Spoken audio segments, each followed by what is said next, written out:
Hello, everyone. This session is on planning a teaching program.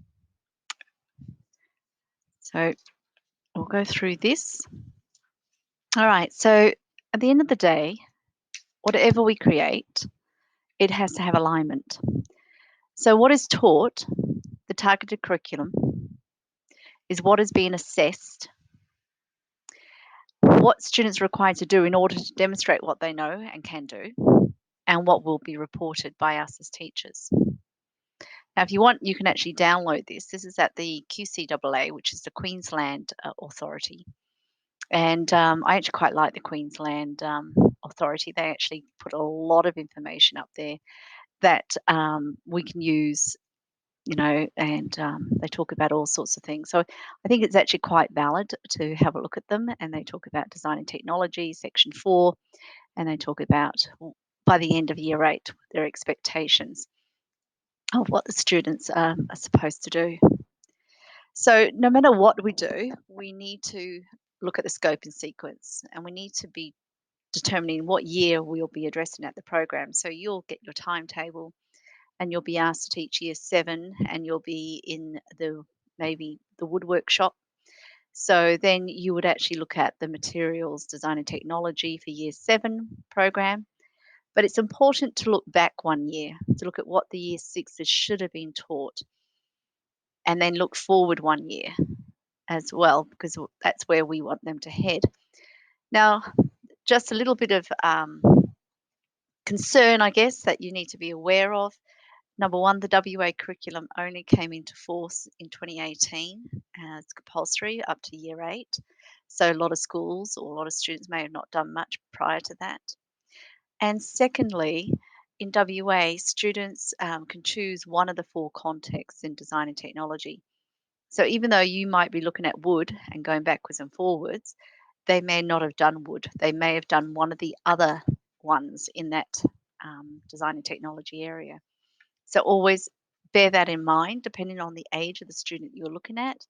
You may have to reteach aspects from the year before that you would have expected the students to possibly know. So what I've got here is the technologies and society strand um, within the knowledge part of the design and technologies. We'll go through parts of it as we go along. So here we must address this technologies and society, and in year 7, depending, it doesn't matter what context, all 4 contexts must actually address this. So we're looking at competing factors, including social, ethical, and sustainability considerations in the development of technologies.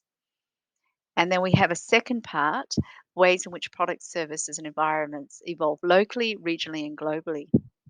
So whatever we decide to get our students to look at in year 7, we have to address those aspects. If we look back at year 6, how people address competing considerations, including sustainability, so there's a little bit there as well, and when designing products, services, and environments for current and future use. But it doesn't talk about the actual local, regional, global. That's a year 7 thing. And then year 8, of course, we'll actually look in more social, ethical, and sustainability considerations in the development of technologies and design solutions to meet community needs. So that's an extra part that year 8s needs to look at.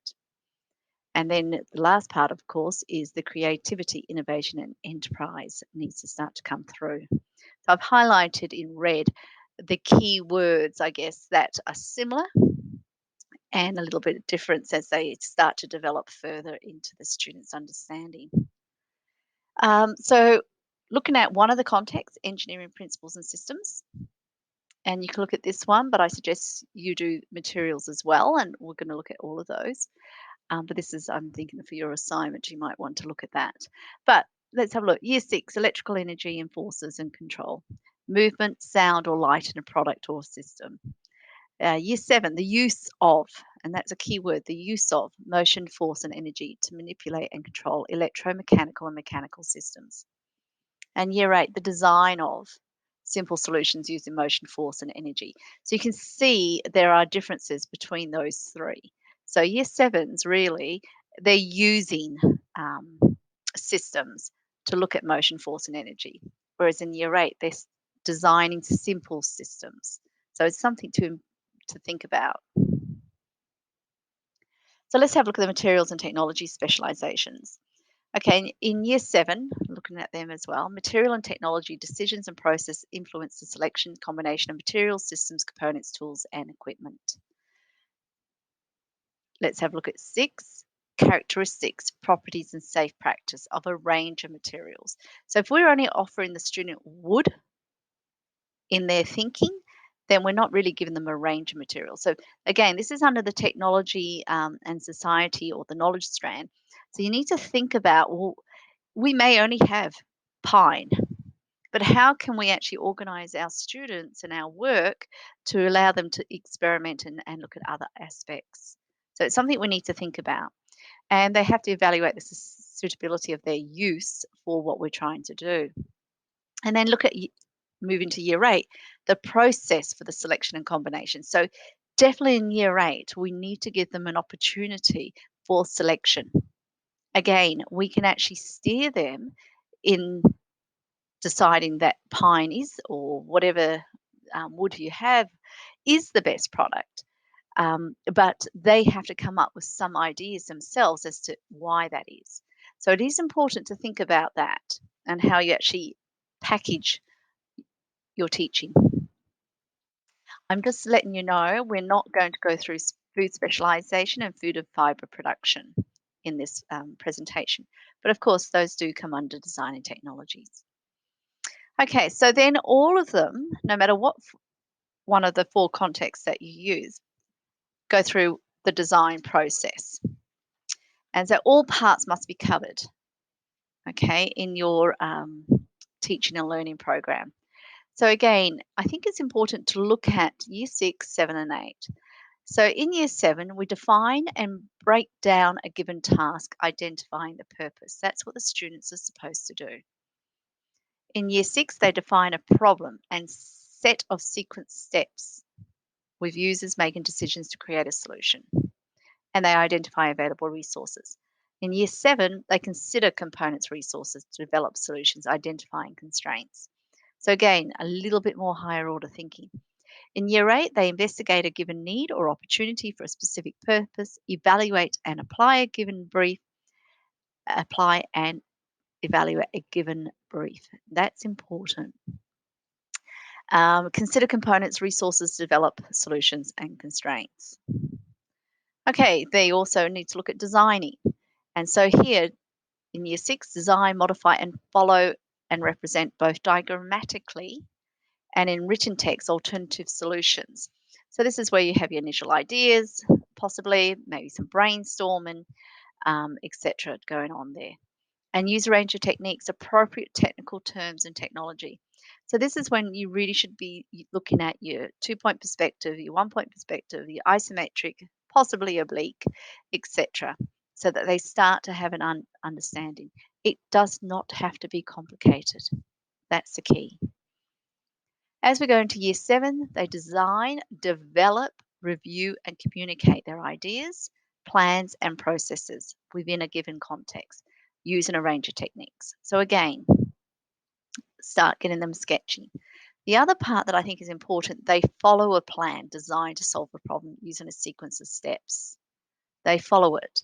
So in year 7, it's very much, in some ways, a bit lockstep if you think about it. They're designing, but they are still following a plan. So it is very constrained from a design perspective. Year 8, design, develop, evaluate, and communicate alternative solutions. So we want them to have a number of solutions as to why, something, if they can't have a certain material or they can't use a certain tool or machinery, can they have an alternative solution to what they're trying to actually do? They produce a simple plan, whereas here they follow a plan in year 7. In year 8, they produce a simple plan designed to solve a problem using a sequence of steps. And then here's the producing and implementing. Okay, so they have to safely make solutions using a range of components, equipment, and techniques. 1 or 2 is not a range. So think about the projects that you're going to get the students to do and make sure it does allow for a range. In year 6, select and apply safe procedures when using a variety of components and equipment to make solutions.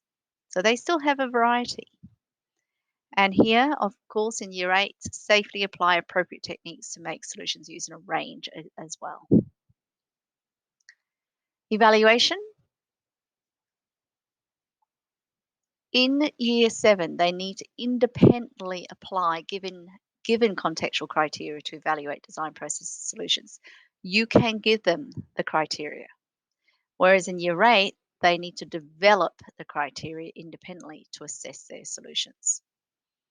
In year 6, develop collaborative criteria. So here where you might get them some group work and ask them, um, how would you know that your design has been successful, etc. Collaborating and managing is throughout.